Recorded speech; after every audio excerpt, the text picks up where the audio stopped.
Hey guys, my name is Loco Doco, the better looking host of Listen Loco, and you're watching Thorin's YouTube channel. I do want to ask though, actually, I want to rewind. You just skipped over it, and also this is where you need Thorin if you actually want to get answers from Mad Lions people, guys. Because when you told the story of season 11 Worlds, you told it in a whack way. You were like, we didn't do that great, and some of the teams and whatever. It's like, no, dude, I can talk this fucking narrative right up. Get ready. So in your group, you had a very weird group because if people remember, this was the one where it was sort of like. The joke is, even though there is this like strict pool system and it goes, you wouldn't know that. You would think this was like when you do seeding, and if people don't know, if you go like 1 to 16 and 2 to 50, eventually you'll get one group where it's sort of really balanced and no one's like the best and no one's the worst. And it was like, that's what this group was. If people remember, it had Gen G, but remember, this wasn't like the awesome Gen G. It was like an okay lineup. Then it had, obviously, Mad Lions, the number one seed from Europe. And then you had LNG, which, as you referenced, wasn't the LNG with Scout, but it did have Tarzan. It had some good players, had Light on, etc. And then they had Team Liquid, which was obviously Jensen and Alfari and CorGG and those guys, right? So it's actually a very interesting group. It's sort of like, I mean, the joke is, you could even sort of see, I think beforehand, even though people did just write off the European teams, you could sort of see the joke is what ended up happening is what could have happened from the beginning. It's like everyone tied, everyone went 3-3. So the problem goes like this, Mac. There's two angles.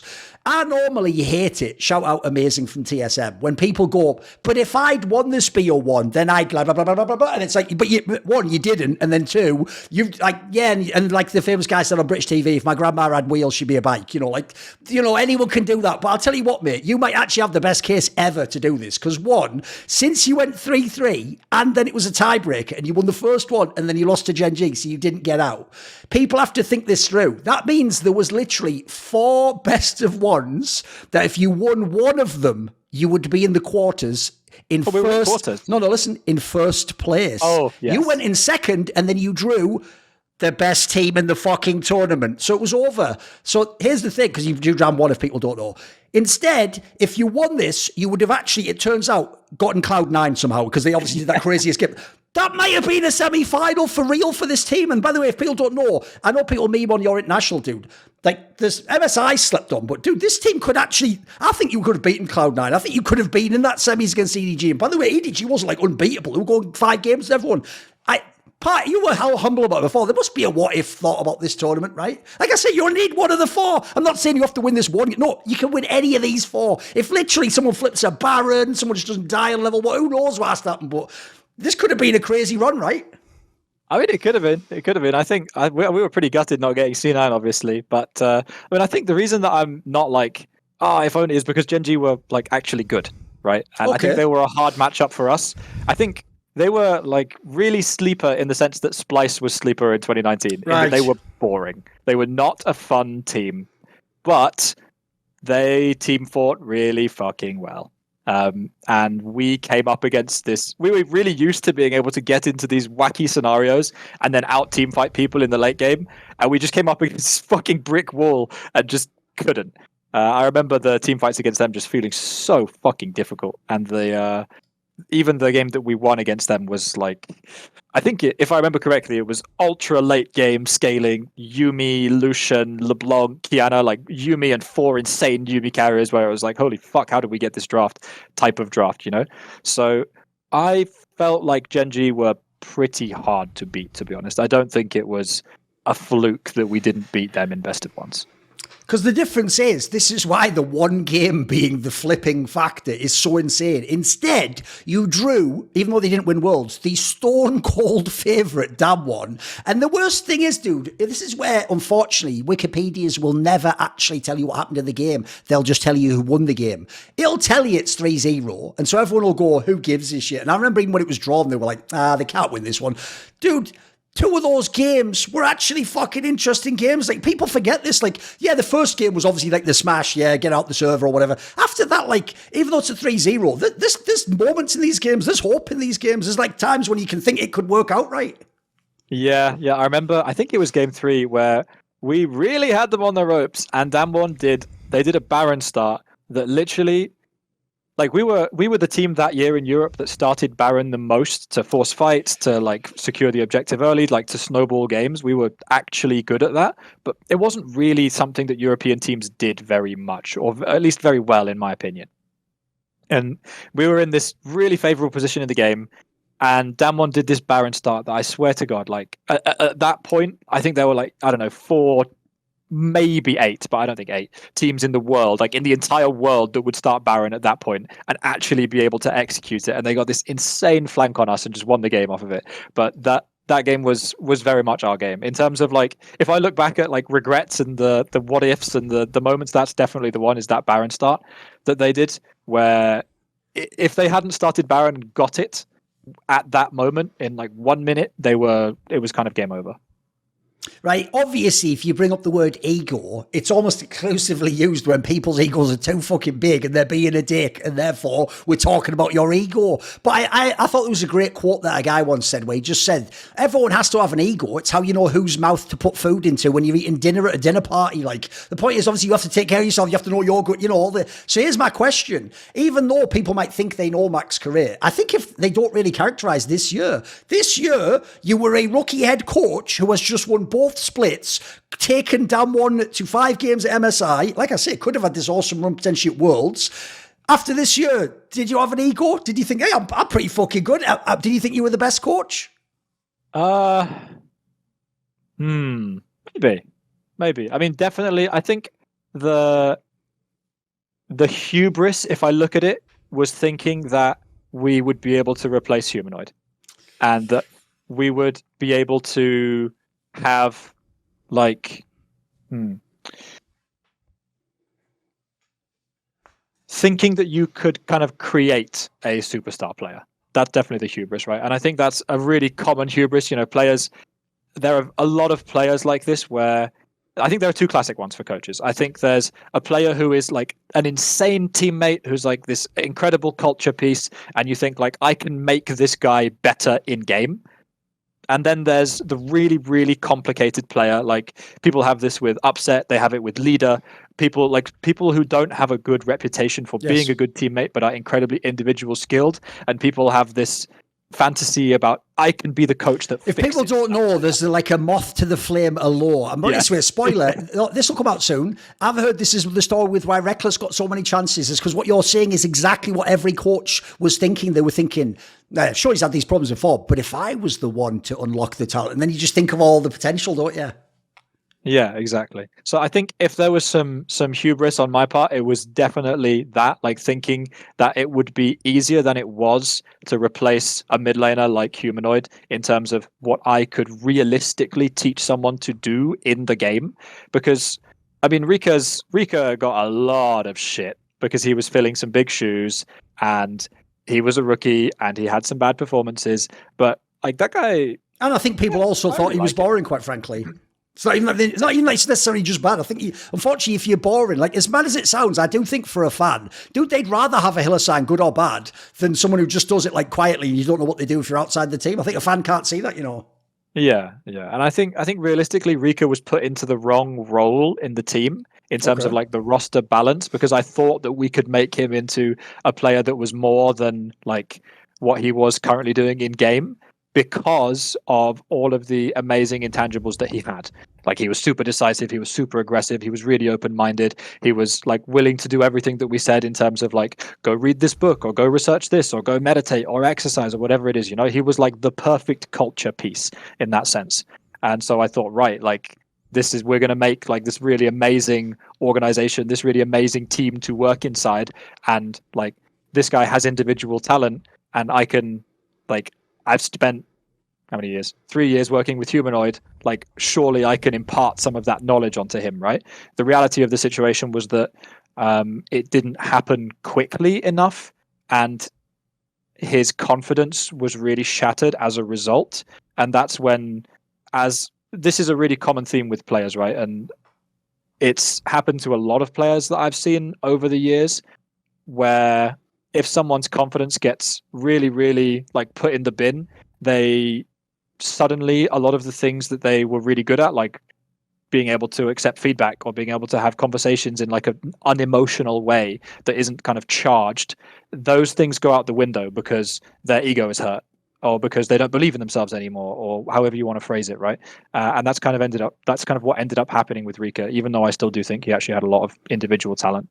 I do think the abstract point you were making there about this perception that you can actually like make someone into the star player, or you can like make them more than they were. I do think this is something I would like to ask you about, because I feel like there are a lot of people who have a very reductive view on the game like that, where they actually do talk about people like you and Peter Dunn as if you really just give you like a generic player and then you made them into Elyoya and the Humanoid and Kazi. Whereas like I would say for me, I mean, I know I've also looked into a lot of sports stuff. I mean, you know this, of like coaches and stuff. And as far as I know, all coaches tell you that. Coaches in sports like football will always tell you, oh, I don't win the championship. Like, yeah, I might have like trained them, done the tactics, but the boys have to go and do it on the field. Like, I can't choose that. And obviously I can't make a guy a genius winger or defender. I could just tell him like tactically what he could do or shore up this here. So my analogy would be, for me, instead of it being like it's not like fucking Pokemon. You don't transform it from this into this. It's more like, I'd say it's like the analogy of like you're polishing a gem. It might just be like not that great a looking gem initially, and you can polish it and make it look good.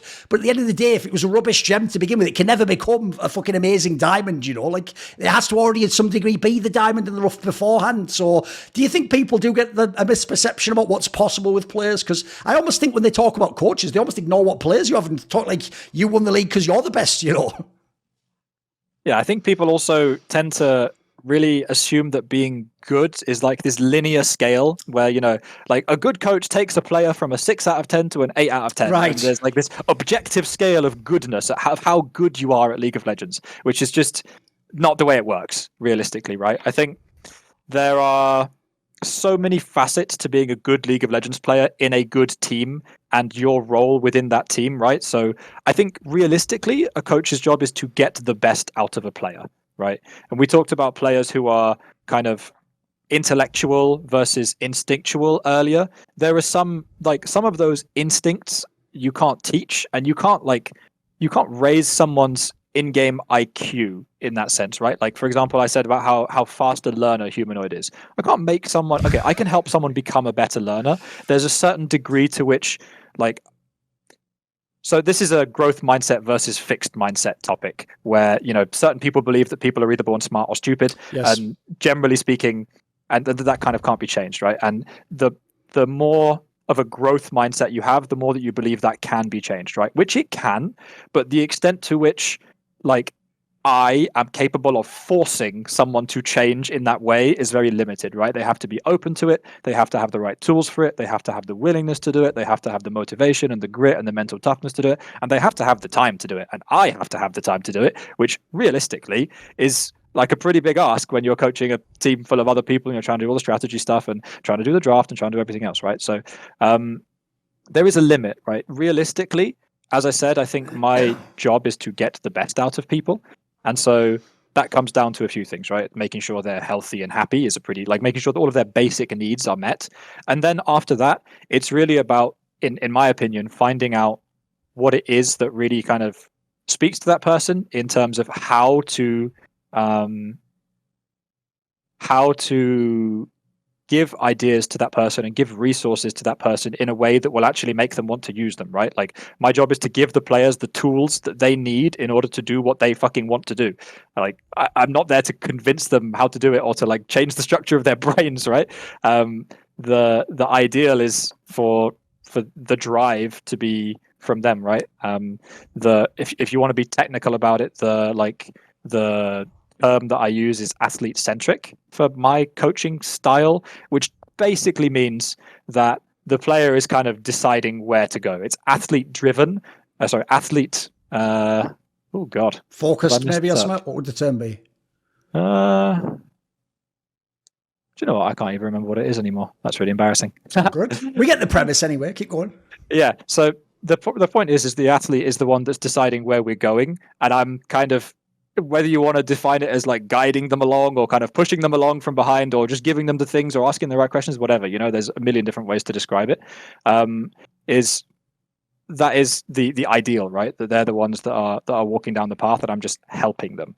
But yeah, I mean, to go back to your original question, I thought that I could make someone like go from a 6 to an 8, and that's not how it works. I mean, the other thing you also touch on there that probably, if I say it now, people might get how this might shatter their paradigm, is when they talk about you and Peter, who it's not just because you were aligned before, you obviously share certain visions on the game and how to set up a team. I do think the perspective in the reductive, like, he's this type of a coach, is they really do think, right, because as you say, you've had players that hadn't done anything before Mad Lions and then haven't done anything since. The perspective is, right, normally what people are tempted to do is say, right, in that case, this coach is actually a genius and he must have total control. So what he must do is he must be telling them all, like, only ever play like this, like, oh, you over here, like, show this weakness up. Like, essentially, I could do an extreme version, like, Wild Turtle in TSM, you can't flash, like, you know, mad shit like that. And then the idea that you must be like charting everything, whereas the joke is you're actually saying the opposite. You're saying essentially you do all these things around them and then you empower the player. And it just so happens, you've listed some pretty good ones, Kazi, Humanoid. You've had some players that have all these crazy intangibles or have elements to the game where if you could unleash it, they're really good at that thing, right?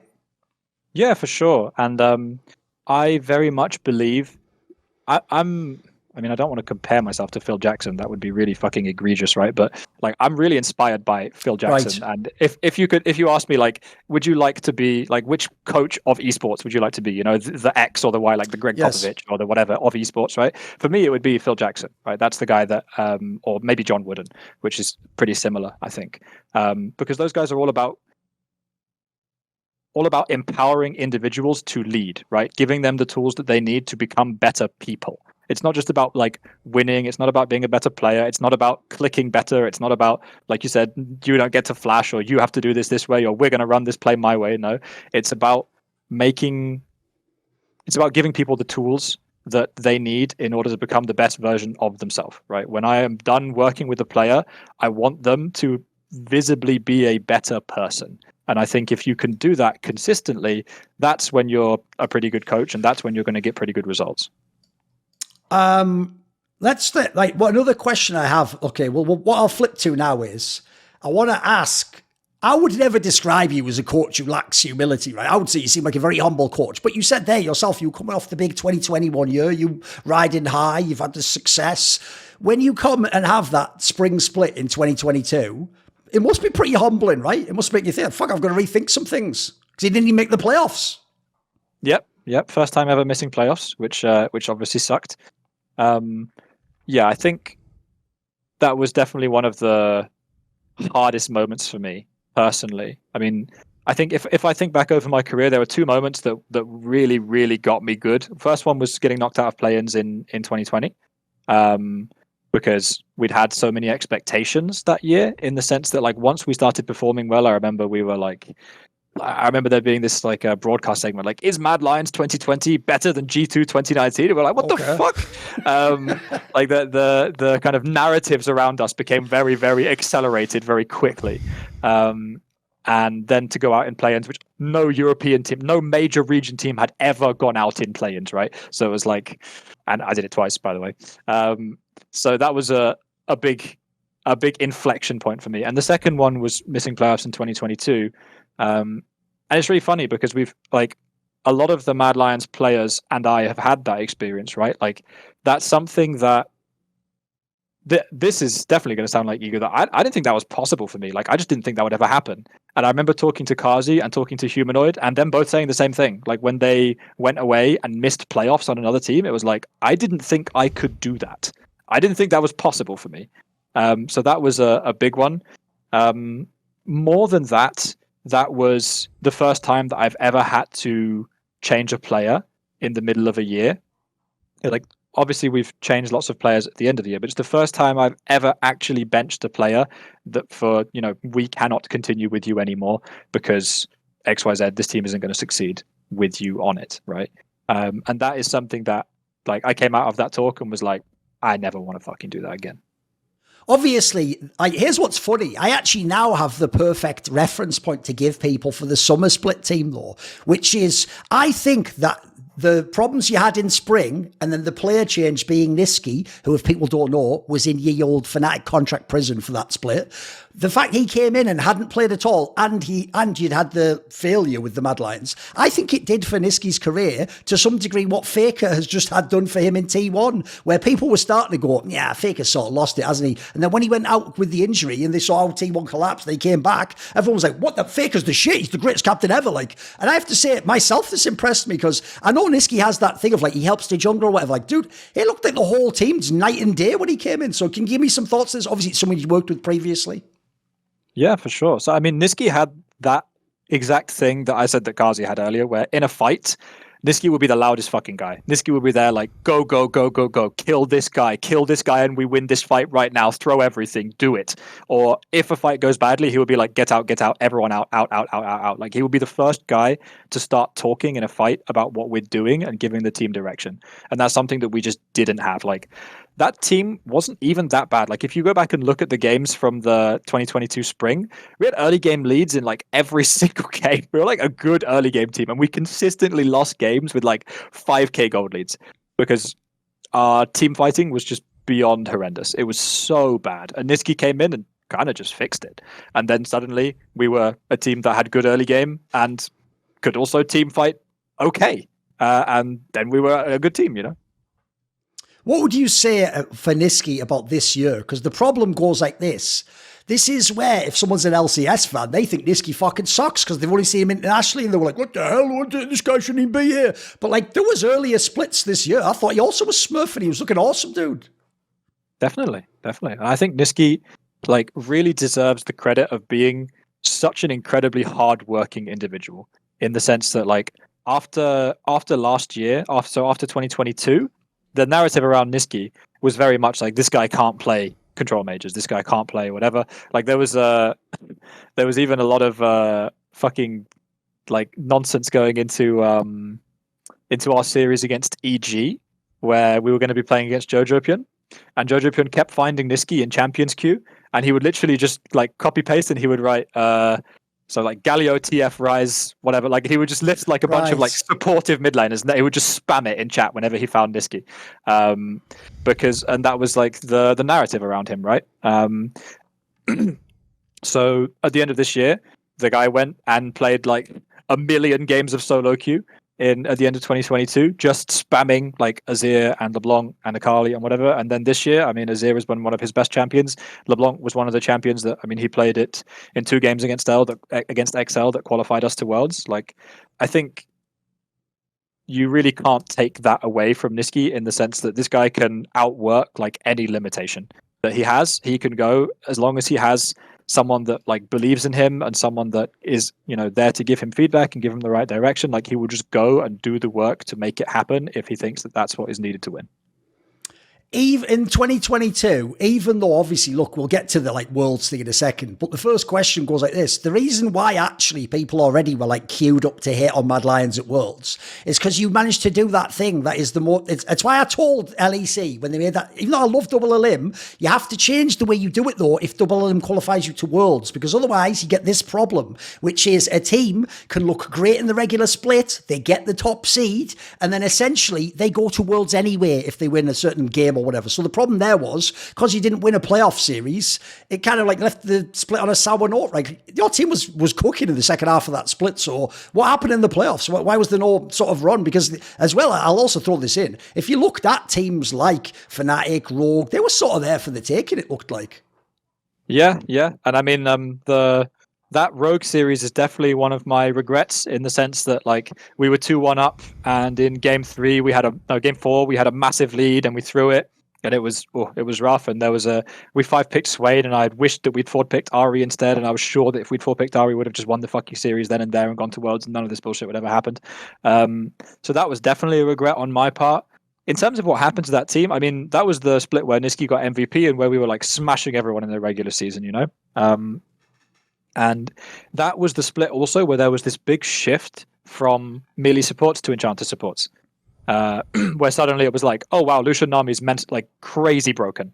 Oh shit, Zeri Lulu is first pick. Zeri Yumi is like, and that was so bad for our team. Like, our identity as a team was like, pick anything that could fight mid 3v3 and go and fucking fight people like Lissandra Lee Sin or Swain Viego or Ari Viego or like whatever it was, and just like shove a Leona in there, shove a Nautilus in there, leave Unforgiven alone on bot lane, getting his 11 CS a minute, which he's incredibly good at doing, and not dying, which he's very good at doing, and have like our mid 3v3 just go and fist fight people. And that was an amazing recipe for us. And that recipe was no longer available for playoffs, which obviously meant that we had to kind of rebalance our entire team. And we had this like constant like do we don't we back and forth for like weeks about should we just say fuck it and play melee supports into these enchanters, or do we have to actually learn this meta, which is not good for us.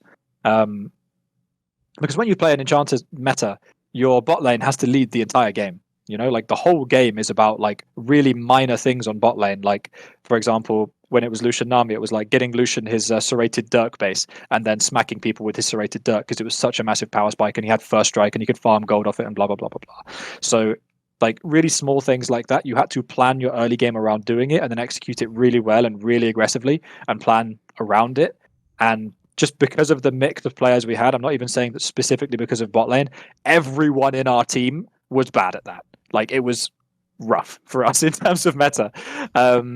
So eventually we transitioned to doing that because we tried to play loads of different things into it and none of them worked. And the conclusion was like, actually, this Lucian Nami stuff is like just too strong. And I literally, within the space of 3 weeks, I think I did 3 separate like team presentations on how Lucian Nami works and how to play it. And like, because we were still learning how it worked. I mean, the whole world was learning how it worked at the time. Like, what does this thing do? When is it strong? How do you play it? When does it look strong? What does it get countered by?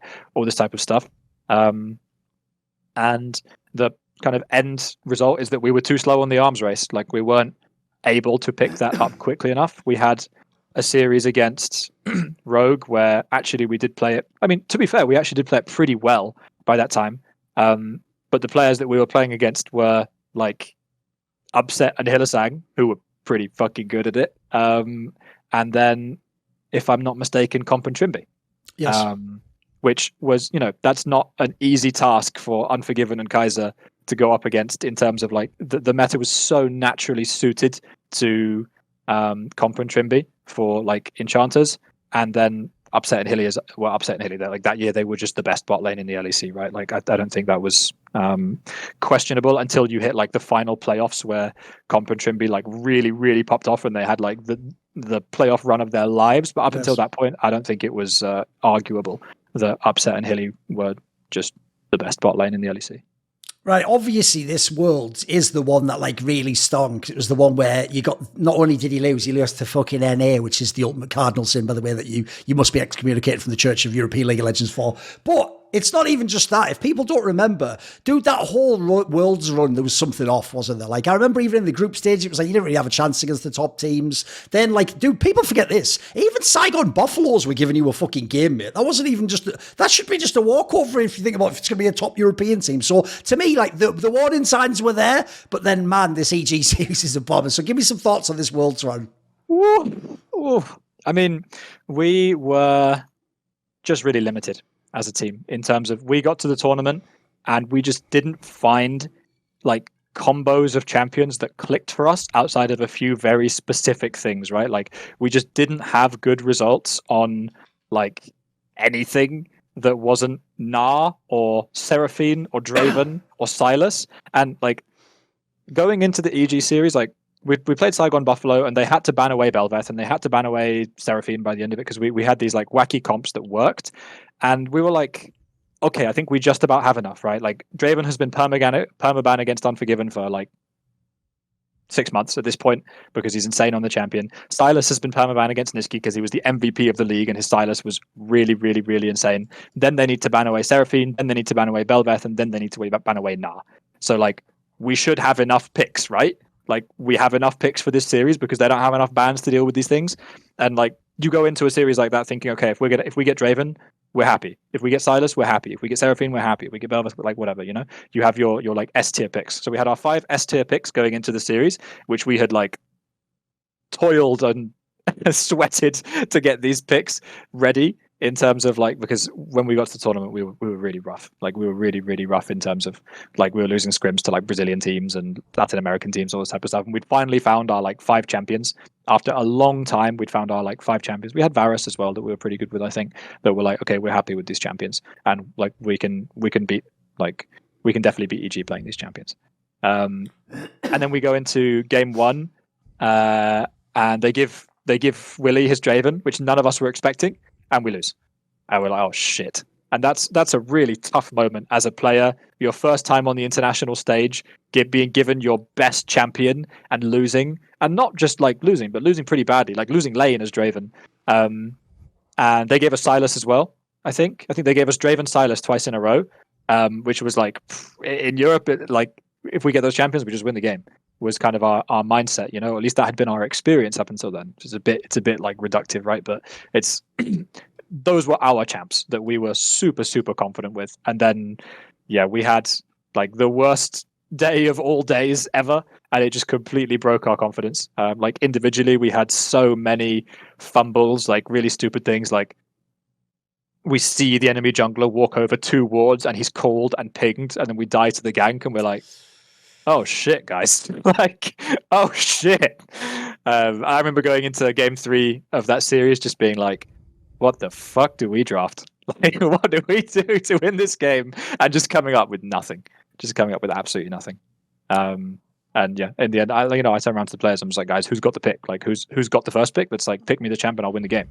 And Elyoya was like, pick me Graves and I'll win the game. So we gave him Graves and we lost the game. Not to say that it's his fault, but like that was the process, because we just completely ran out of options. So it was just right, like, who's feeling it? If I recall correctly, we won't go into why, but there was some shenanigans where even though it was EG you were playing, Peter didn't actually get to attend Worlds with this team, right? As far as I know, he wasn't there, right? That's correct, yeah.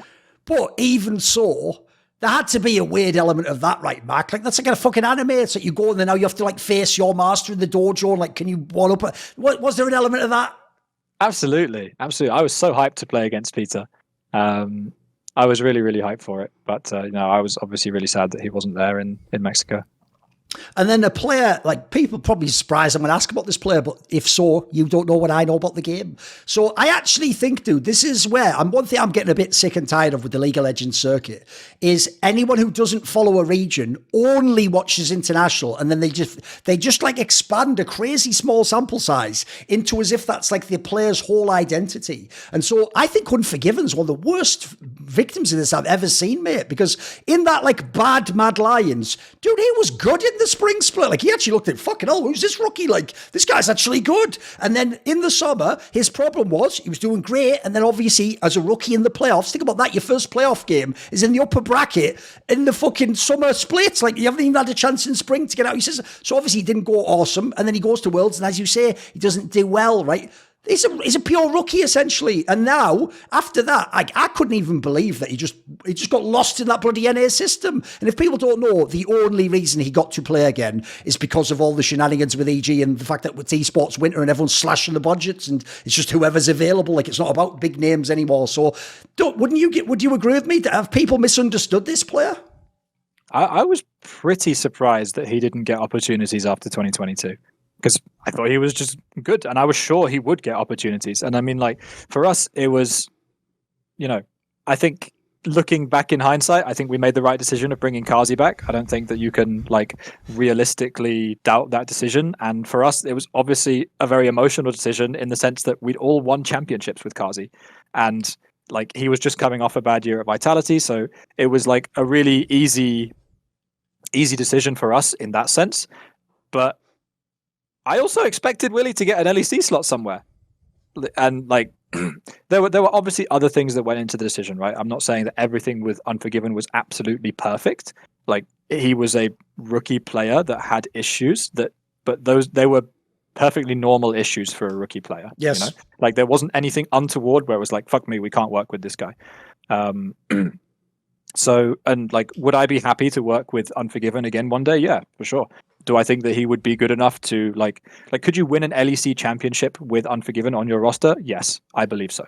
I think he's really good individually. I think he's crazy hardworking. I think he's a nice kid. So the fact that he got like completely lost after that was mind blowing to me. after this is when everyone forgets this fucking detail coming into this year. It annoys me. This is one that, if you notice, by the way, the reason I'm always in a bad mood is because it's like people just fail my most basic expectations. Like, guys, can you at least read the fucking news that comes out in the world and know what's going on in League of Legends? Like, people still to this day, Mark, never point out that, like, if you know the behind the scenes and even what was reported by the journalists, Elyoya was basically gone. He was in G2. Like, the deal was done like that. We won't say who, but someone fumbled that fucking bag. Like, it's obvious to me. Like, I can see why he'd want to be in that team. I can see why they'd want him. The deal, by the way, it was like millions of dollars we're talking about. It was all done as far as I can tell. If you know how off-season works, that's one of those ones where it's like, you just have to wait until the contract comes and you sign it. Like, it should all be done. So my question for you is this, though. Right, basically, my question to you goes like this. I know, obviously, after the fact, it looked great for you guys. You got to keep him and you still really good and everything. That actually was something I was really concerned about, mate, which is when a deal like that doesn't happen, the actual fear, and I think it's a very legitimate fear, is if the person thought I'm basically gone, and in that case, I'm sort of getting like, it's almost like a promotion, like I deserve this, you know, I've won championships, I've had a bad year, I deserve to be the one on G2, like Jankos winning everything and with caps and stuff. If someone like that then gets sort of told, oh yeah, not only is that deal not happening, but you have to go back to your old team and they're just making a brand new roster. I could have seen a world where that could bomb someone out. People know Elyoya. He's a very passionate guy. Doesn't seem like a guy who's just stoic in any way. Were you at all concerned? What were your thoughts about this idea? Did you sort of think he was gone too and you were going to have to bring someone else in? Oh yeah, I mean, like the plan was that he was gone. Like that's kind of what the whole agreement was, you know. Like that was the premise, you know, because I mean, like for context for people, when you bring a rookie into the LEC, like it was standard practice at that point. It's less so now because they're like people don't pay like these silly buyout deals anymore because like esports finance is a bit rough right now, right? But the ideal at that point was that you sign a player for 3 years on a rookie contract, and at the end of year 2, you know, you assess and you say, okay, either you re-sign with us or we transfer you to another org. And that was very much standard practice. And that was kind of made standard practice by G2. They did it in a much more aggressive way, put it that way. Yes. Which is obviously how players ended up sitting on the bench at like certain points because deals couldn't be found to get those players transferred off of G2. But that was like kind of the norm, right? So I think in everyone's head, it was like, well, either you extend or you get transferred. That's the way it works. And that's obviously what Elyoya thought in his head, that this is the way it works. And so he said, well, I don't want to extend. And then the transfer didn't happen. And that was obviously a huge, huge, huge disappointment for him, right? And like, I mean, year's over, team's breaking up, so I can be real. Like, we had 2 players that didn't want to be on that fucking team. The fact that team was successful was a fucking miracle. Like, holy moly, that team was really hard to work with from day one. From day one, it was hard going because we had to get over this massive initial hurdle of like, this roster wasn't supposed to play together. We didn't want to be together. And that's not a nice place to start a project from. And I think credit to the people that were involved in it. Like, people put shit to one side and put their best foot forward and did a good job. And we ended up being a team that actually, like, I mean, we'll get onto it. We had a lot of ups and downs, but like for the most part, the team was like, they had fun together. Not always while playing League of Legends. That was kind of the pitfall for us. But the team actually got on relatively well. Like just as a group of guys, they had fun together, you know, like going and playing sport together or messing around together or playing board games or whatever it was. Like people had a good time.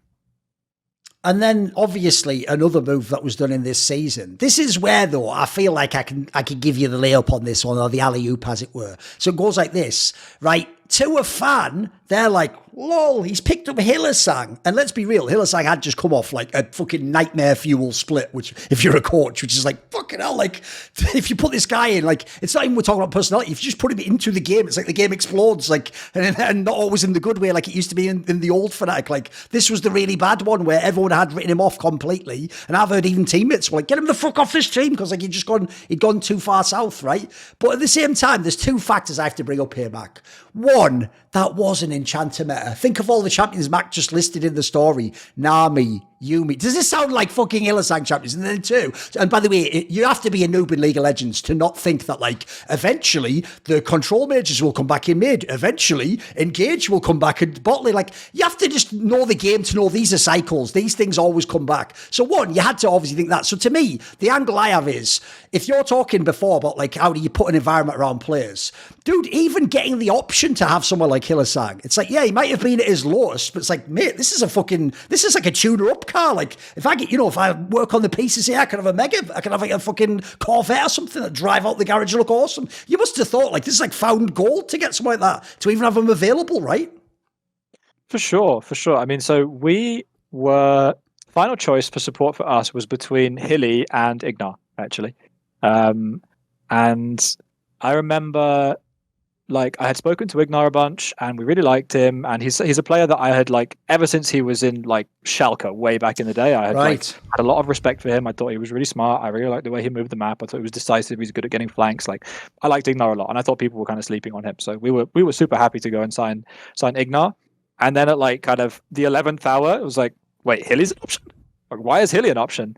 And I went and chatted to him, and Kazi went and chatted to him, and like, spoiler, Hilly is a very sensitive person and a very emotionally volatile person, and that expresses itself in the way he plays the game. And as I said, he's someone who needs to feel trusted. If he doesn't feel trusted, like things don't work for him, right?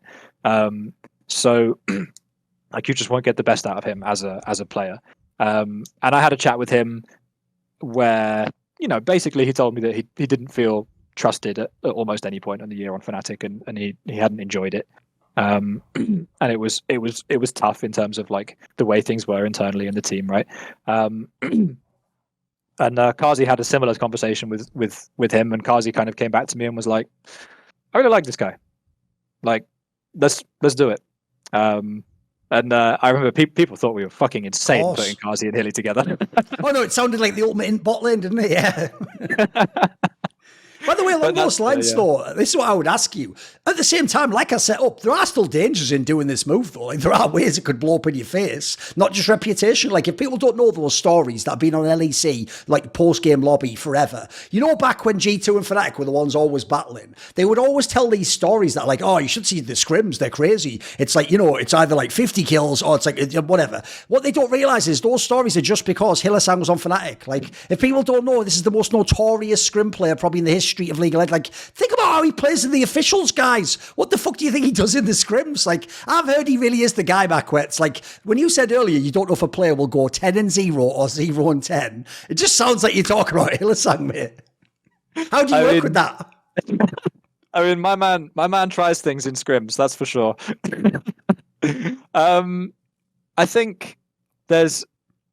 I think there's a lot of different kind of levers to pull, right? I mean, it obviously depends on the player and it depends on why, but you kind of go through all the list of things, like figuring out why is this happening, right? In terms of like, not in terms of why do you feel the need to experiment so much, because that's fine. But in terms of if we think, okay, what is the like success rate on these experiments? Are we talking that it's 50-50? Because if so, no problem. Are we talking like 30%? 20%? Like, why is it that these experiments aren't working, and what is it that's like leading you to take these decisions, or to feel like you have to take these decisions in these moments, right? So you kind of go through the process, right? Like, you go through all the kind of focus things, right? Like, do you feel unfocused? Do you need to move around more in the day? Do you need whatever? Do you feel like you need clearer goals? Do you not feel like you're being given like something to actually work on specifically? Like, what are you actually thinking in these moments? And you go down the list, right? You just try and figure out what they are going through in terms of what they're processing, and then where these decisions are coming from, right? And in the case of Hilly, a lot of it is like, well, a lot of it is emotional. I mean, all human decisions are emotional at a certain level, but like, is it emotional in the sense of like, I'm frustrated because nothing is happening in the game, is one example. Not necessarily that's specific to Hilly, but that's often a reason why people make plays. That sounds like a really stupid reason to make a play, but it's incredibly common. Nothing is happening this game, I'm going to fucking engage, is a really, really, really common reason for someone to go in and engage. And once you figure out those kind of reasons, and you figure out the conditions for that, and you figure out, well, okay, if this person is giving you this piece of info about what they're going to be doing in the next minute and how that is going to benefit the team. And you know that if nothing happens right now, you are winning, then you don't feel pressured to make that decision anymore, right? So a lot of it is, frankly, just listening and then figuring out what that person needs. I feel like I'm repeating myself a lot, but that's coaching.